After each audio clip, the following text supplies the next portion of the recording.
but it never changed.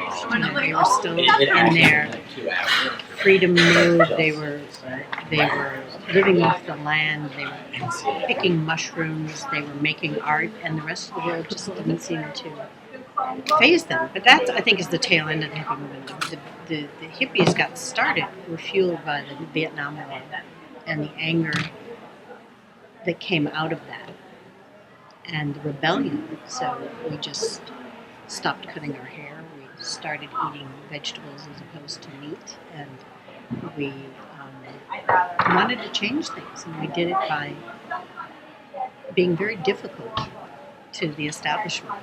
And we had sit-ins, and my college was shut down because we went into the administration building and just sat there and said, no, we don't like what you're doing, and we'd like you to change. And they changed, and it was a very empowering movement in a way.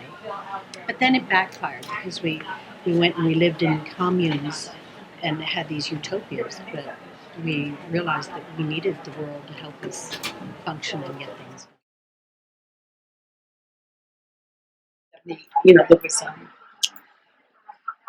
his whole hippie movement, if you want to call it, the pop art culture that came out of the 60s. He became more commercial in the 1970s. The group of his muse, and what they call them, they had names themselves. And it really kind of solidified in the 1970s as he became very commercial. And he started down in the village, didn't he, with all the beatniks? Right. No, he definitely started in the beatniks and hippies. I'm so happy you're doing more. He started in the 50s in the beat movement, actually at Pennsylvania somewhere. I want to say it was Philadelphia, Pittsburgh, I don't really remember.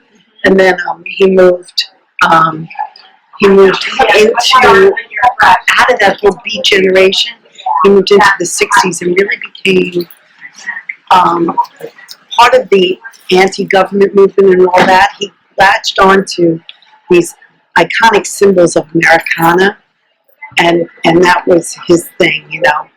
I never quite personally got whether he was raising it up or pulling it apart. I just didn't understand what his movement was. Certainly by the end of the war, or by the end of the 60s when we were in the Vietnam War, those pieces of Americana became very commercial.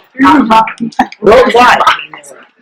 I mean, kings of nations were buying his art, other nations, you know, and he became an American symbol, which I kind of felt myself it was not his intent at the time, but it's what he became, and then he became commercial in the 1970s. That was my big memories of that. My memories of him were more in the 1970s. I was a little bit younger. I know my husband was definitely much more a part of the hippie generation, did live on the communes, was out in West Virginia, and all those things, and we went back to Woodstock.